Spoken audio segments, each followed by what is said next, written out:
আর কমলার একটাই সাইন্স, মালটা গাছে যত খাটো করা যাবে আর কমলা গাছ বড় করে আর কমলা গাছ যত উপরে উঠানো যাবে। ও আচ্ছা, ওই যে স্যার কমলা আমার পার্থক্য ওই যে উপরের একটা তো ফল ওই আছে না, একটু পিছায় আসলে এই দেখতে গাছটার পাবেন। দিকে তাকান। হ্যাঁ ওই যে দার্জিলিং কমলা।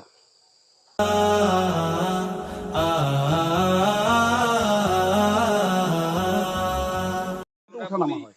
সঠিক সময় মালটা আমি pruning সঠিক 19 সময় করতে হবে। সাল থেকে মালটা হচ্ছে, 19 সাল থেকে মানে মালটা ধরতে আছে, কোনোবার গ্যাপ যায় নাই। হারাম গোটা গাছ একদম ওয়াশ করে দিন। মালটা তো ধরো অপ্রয়োজনীয় ঠাল যেগুলা আচ্ছা, এর একটারও দরকার ওইখানে নাই, দেখলাম এগুলার ওদের কোনো মাটিটা দরকার নাই, মানে ফেলাই একটা দিলেই আছে, মনে করেন একদম গাছটা হালকা হয়ে গেল। এই মাটিটা একটু হ্যাঁ। কেটে দিছে না? না এটা আমরা ওই চাষ করে এটা আমরা কোদাল দিয়ে মাটিটা কোথায় মারি যেন হ্যাঁ পুষ্টিটা বেশি পায়, যেন আমার এই যে আমি সেপ্টেম্বরে ভাঙার কথা, সেপ্টেম্বর থেকে আমি এখন ডিসেম্বর পর্যন্ত চলে আসছি। হ্যাঁ, তাহলে পার হলেতে তো মাটিতে অক্সিজেনের পরিমাণও বাড়ে।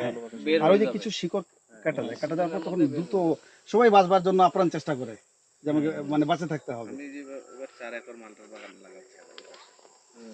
এখন এখানে যথেষ্ট মানে ফলন আছে, যেমন এই গাছগুলিতে, আর ভিতরে আমরা সবাই বাড়ি কি আমাদের দেশে? স্যার আমাদের উত্তর দিতে স্যার। হ্যাঁ গোটায় 4 একর, 4 একর। ওই বাবুগুলার ছবি তোলা আসেন আমি বুদ্ধি দিব। আচ্ছা কোনটা গাছের ছবি তোলা বলতে আমি সাজেস্ট করব না। আমার ইয়েলোতে এই ঘটনা নেই। ইয়েলোতে পাকিস্তান 2 এ এই ঘটনা নেই। হারভেস্টিং টাইম কবে এটা? একই সাথে একই সাথে? হ্যাঁ, কোনো টেনশন নাই। এবার কিছু একটু ছাড়িয়েন, এখানে উপরে উঠছে কি না মানে তো ওই যে খাই নিচ্ছে তো, খাবারটা খাবারটা খাই নিচ্ছে, গোটায় খাবারটা। মানে ওই যে এখন মালটা ছিলই, হ্যাঁ এখন মালটা আর কমলার একটাই সাইন্স, মালটা গাছে যত খাটো করা যাবে আর কমলা গাছ বড় করে আর কমলা গাছ যত উপরে উঠানো যাবে। ও আচ্ছা, ওই যে স্যার কমলা আমার পার্থক্য ওই যে উপরের একটা তো ফল ওই আছে না, একটু পিছায় আসলে এই দেখতে গাছটার পাবেন। দিকে তাকান। ওই যে হ্যাঁ ওই যে দার্জিলিং কমলা। এই যে সাইজ ওই সাইজ তো বড় বড়। এগুলো মানে মাটি কাটা হয়েছে না, হ্যাঁ মাটি ইয়া করে দিচ্ছি, খালি কোপায় ইয়া করে দিচ্ছি। কোপায় উল্টাই দিছে। যাবেন মাঝে সাথে। স্যার এই যে ডাক্তার সারিয়ারের একটা প্রজেক্টটা দেখছেন, আমার তো জায়গা আমার নাই, নিজের হাতে করছি। শ্বশুর বাড়ির জায়গা। হোক যেখানে হোক জায়গা, আপনি আমাকে বলবেন যে জায়গাটা মৌল সাহেব এখানে, আপনার পেরেশানি না। ওখানে একটু ইয়া সারিয়ার কবির স্যারের বাসা পাবনা। ইয়াও নেব মালটা। তো এখানে উনি মানুষের সেবা দিতে দিতে ওনার জীবনটা এমন হয়ে গেছে যে আর ভালো লাগে না।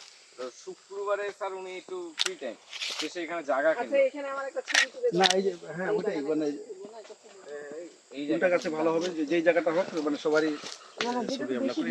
এটা মালটা ধরে ছবি তুলি নাকি? হ্যাঁ হ্যাঁ হ্যাঁ মালটা মানে এবার যাই করার না তাই করার। তুলেন আচ্ছা দাঁড়া, তুমি এমন ভাবে তুলো যেন ওইগুলা পিছনের গুলো আসে।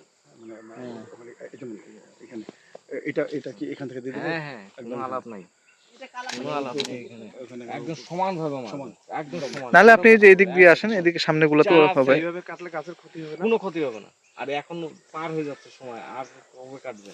ওই দেখেন নতুন লিপ বাইরে হয়েছে, দেখছেন অবস্থা, এ তো গাছটাকে শেষ করে দিবে। ধরে একদম মনে করেন যা আছে বাগান দেন, আর লেট না করে। গতবার এরকম কাটে দিছিলাম। ঠিক আছে, চারটা যে একদম ওয়াশ করে নিয়ে, নাহলে কিন্তু ডাইব্যাকের সমস্যা হবে। ও সিগনেচার কি প্রতিবার wash করতে না হবে? না না, মনে করেন এই গাছটা কাটতেছি আমি, এই গাছটাতে ডাইব্যাক আছে, এই যে ডাইব্যাক হয়েছে মনে করেন, এই যে ডাইব্যাক হ্যাঁ, হয়েছে, ওইগুলা এখানে যে কাটতেছে না, কাটার পরে আবার ওটা সিগনেচার ওয়াশ যেই জায়গাটাতে ডাইব্যাকের ঠালটা কাটলো, একটু স্যাভলন পানি রাখবে।